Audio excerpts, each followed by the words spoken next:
Hey friends, welcome to our channel, our YouTube channel. Glad to have you with us. Be sure to subscribe if you haven't already. And also, we want you to share this with a friend. So, we are in Proverbs for the fifth day of the month. So, Proverbs 5, and we're going to look at verses 1 through 23. Again, we are not going to read every single verse, but we are going to touch on a few verses just to encourage our hearts and just to get a little insight outside of some of these verses. We're going to touch on just a few of them. And also, I've written down a couple of notes because there are so many verses and I just don't want to forget what I want to share with you. So that's why I'm looking down periodically while we're talking, but just want to make sure that I get all the goods to you that you are so well deserving. So let's get started. One thing that I want to focus on, I guess if you want to give today a title, we want to call it Guardrails Keep Us on the Road, on the Right Road of Life. Guardrails keep us on, I guess, the positive road of life. The guardrails keep us on the ordained road of life. The life that's been planned out for you keeps us on the path of life that we're supposed to flow in. Guardrails do that. So Proverbs, the 5th chapter, verses 1 through 23.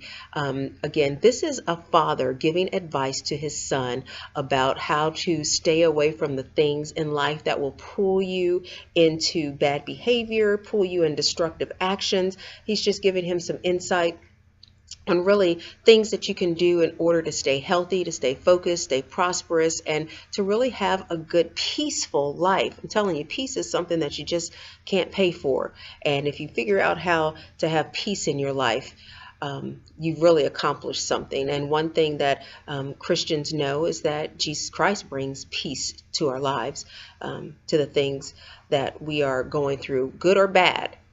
There's always an element of, it's possible, I'll say it that way. It's possible to find an element of peace knowing that God is on your side and walking with you. Of course, things hurt us, things bother us, things disappoint us.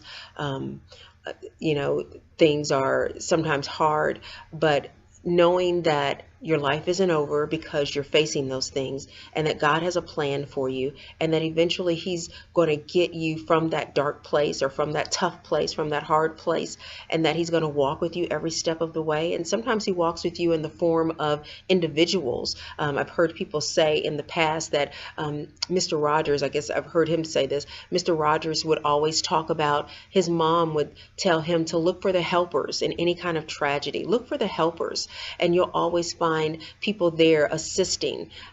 I believe that's so even in the spirit, in Christendom.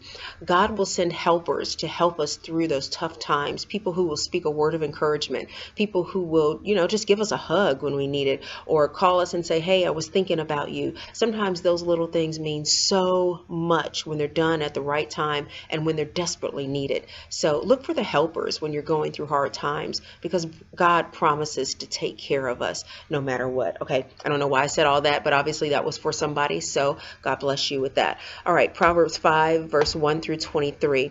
Verse 3 talks about everything that looks enticing isn't necessarily good for you. You've heard the saying that everything that looks good isn't good, or if it sounds too good to be true, then it probably is, or everything that sparkles and shines isn't necessarily the best for you. This father is telling the son, listen, when you get out there in the world, everything that looks enticing, everything that looks flattering on the outside, you might need to investigate that a little bit, because it isn't necessarily what's going to be best for you. Listen, we all love candy, most of us. We love sweets, we love cakes and cupcakes and things of that nature. But if that was your entire diet, if you just ate candy, if you just ate candy bars, if you just ate things that were sweet, if you just drank sodas or whatever, what do you think your health would look like? Sure, it's good going down, but just because it looks enticing, because it tastes good, and because you enjoy it, doesn't mean that it is good for you. It will mess up your teeth. It'll mess up your insides. Not to mention you'll gain weight. I mean, it just isn't good. You need a well-balanced meal. You need those meats. You need those starches. You need the greenery, you need to make sure you eat your vegetables. That's how you are maintain a healthy, I don't want to say identity, but that's how you maintain your health. You have to eat properly in order to stay healthy. That's the bottom line of what I'm trying to say. And so in life, you can't go after everything that looks fun and looks great. There has to be discipline in your life. There has to be structure in your life in order for you to develop and into a well-rounded person. Nobody wants to be around somebody who's totally selfish and everything has to revolve around them, and everything that happens has to happen at their sanctions. Nobody wants a friend like that. Nobody wants a spouse like that. Nobody wants to, I mean, that drains you when you have to cater to someone and then your needs and wants and desires go unresolved and go unmet. Who wants to stay in a relationship like that? And some of us probably are. So I'm just saying, I don't know why I said that, but that was for someone. So take that with a grain of salt and let's move on. I feel like I'm getting myself in a little trouble just talking a little much. But anyway, listen to me. Verse 7 says, listen to me because I've been there and I've done that.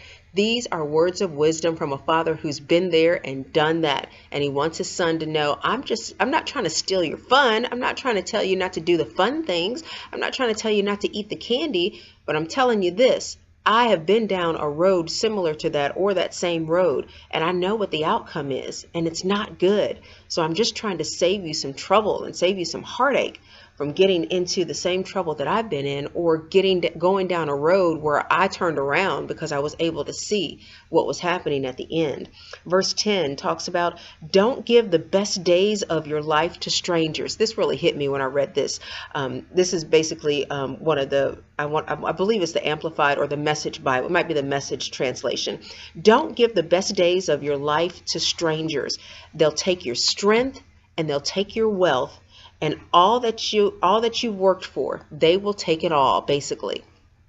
Listen, there are times when I know people embrace people who are quote unquote on their level, or people who make the same money that they make, or people who are kind of in that same social class. But the people who really love you may not necessarily be a part of that circle.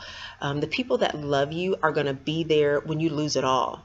The people that really love you are going to be there when you're in the hospital for the long haul. The people who really love you are going to be there whether you have a dime or whether you have $10 million or above or $100 or whatever. The people that really love you, your possessions don't matter to them. They love you for who you are. Those are the people that you should invest your time with. Those are the people that you should connect with on a more consistent basis. Those are the people that you should sow your time into. Those are the people that you should make sure they're okay. Look out for them because they're definitely going to look out for you. What comes to mind immediately is parents and family and siblings and those blood relatives. Well, not everybody has a good relationship with their blood relatives. That's just, a fact. A lot of people don't have good relationships with their blood relatives, but some people have embraced others as relatives, not from the same bloodline, but I love you like a sister. So we're going to connect on a more intimate level, and you're going to be in my inner circle. Or I love you as a brother. We're going to connect and you're going to be in my inner circle. Those are the people I'm talking about, whether they're blood relatives or people that we've met along the way and we love them so much that we love them as if they are relatives. Those are the people you need to spend your time with, that you need to spend the bulk of your time with. That, don't give your strength and the best days of your life, the healthy days of your life. You're out there with people who will kick you to the curb as soon as you can't help them anymore. Think about that. Those are words of wisdom that this father is sharing with this son. Don't do that because you'll end up with the short end of the stick. Verse 13 talks about, I didn't obey. Oh, this is the son talking. Let me back up. Verse 12 talked about, and this is the son talking from a position of regret, not listening to what the father says. It says, I hated instruction and I hated discipline, and my heart despised reproof or connection with the right people, or warning from people who had more wisdom than I did. He's saying, I don't want to hear instruction. I don't want people to discipline me. I wanted to do exactly what I wanted to do. And not listening to those who are trying to give instruction put him in a bad place. Verse 13 says, I didn't obey the voice of my teachers, nor take advice from anyone. Thought I knew it all, thought I had all the answers. I knew what I was doing and nobody could tell me anything. Oh, you don't know because you've never been there. But let me tell you something. People with wisdom, people who have lived life, people who have been through things, they know stuff. You might want to listen. Even if you don't necessarily heed to everything they say, take that wisdom and apply it to your life. Take that wisdom and, don't just throw it on the back burner or let it go in one ear and out the other. Listen to people who have learned things, who have experienced things in the natural and in the spirit. In whatever industry you're in, listen to people who have experienced things. There's a wealth of knowledge that's available to you. And here's the other thing you don't know. The more you talk to people, you learn the things that they've been through. And sometimes people don't tell you everything that they've been through. There are people who have been through a divorce that you never know about. There are people who have been through abuse that you don't know about because you've not taken the time to either hear their story, they've not shared it, because some people don't want to share those things, but it doesn't mean that they didn't learn the lesson. Some people have been abandoned in their childhood or even in adulthood. Maybe a spouse ran out on them, or maybe their children neglected them, or just doesn't want to have anything to do with them. They've learned some things, but you may not necessarily know. Don't assume you know everything about people, because people have histories, people have stories, people have gained wisdom through the things that they've gone through. So don't just cut people off before you really know whether or not they can help you. Verse 15 talks about get what you need, the refreshing that you need from close relationships. That basically is just basically what I'm talking about. Those people that you've embraced as confidants.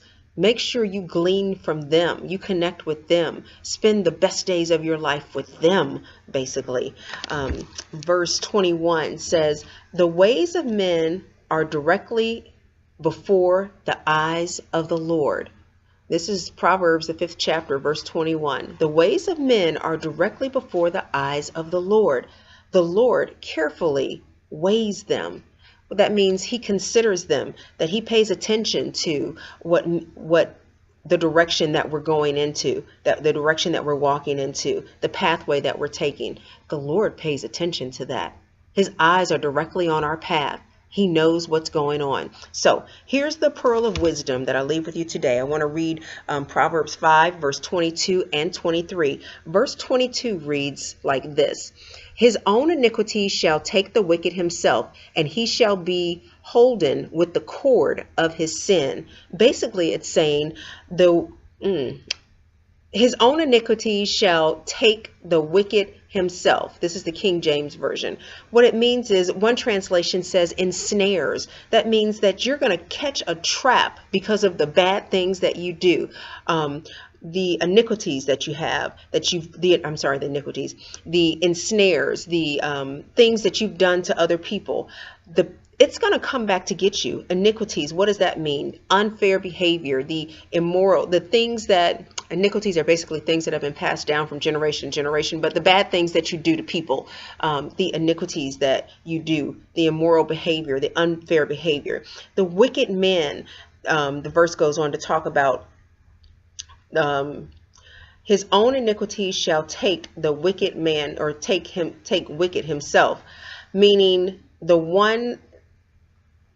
wicked man is the one not living according to godly principles. So basically, you're going to ensnare yourself with the iniquities of those who don't live with godly principles if you open your ears to them. Have you ever heard about this? He shall, before I say that, he shall be held by his cords. You're going to be ensnared. Ensnared means to be held by those cords. Those things that you put out, basically you're going to get back. This is what I was going to say earlier. Have you ever heard about this? What you do in the dark comes to light. We've heard that before. You reap what you sow. What you put out there comes back to you. Everything that you do eventually comes back. We eventually lay in the bed that we made, whatever that is. And the wrong that we do we suffer the consequences for the things that we do. That's basically all that's saying, that we will be ensnared, that we will have the cords of what we put out there come back to us. Even science talks about it, where for every action there is an equal and opposite reaction. Be careful about what you put out there and how you treat people. Verse 23 reads, "He shall die without instruction, and the greatness of his folly he shall go astray." He shall die without discipline or without instruction. And I don't mean necessarily physically death, although that is possible, but spiritually. We need instruction in order to stay strong and live strong. We need discipline in order to get to the destiny that God has for us. We need those things. You're headed down the wrong path if we're just trying to do things out of our own wisdom, out of our own understanding, because we don't know everything. That's why we have people who are there to instruct us and to help us. And this goes on to say from verse 23, because there's a lack of good sense, because there's foolishness, because there's irresponsibility, because there's recklessness, doing anything that you think or feel, it's going to put you in a bad place. But most importantly, it's going to put you away from the things of God. It's going to move you away from the instruction that you're supposed to have. If you're closer to the things of God, you'll move forward. But if you do things that are contrary to the Word of God, it's going to move you on a path that takes you away from the Word. So, the pearl of wisdom: stay in the Word, listen to instruction, listen to guidance, listen to wisdom. Listen, basically. Have a heart that will allow you to listen and understand that there are people in your life who want the best for you. So take heed of that. Listen to what people have to say. Not everybody, but those who have wisdom. I just ask that you just ask God to show you who those people are. Listen, thanks so much for joining us. This one was a little lengthy today, but I hope you got something out of it, and we'll see you next time. Take care.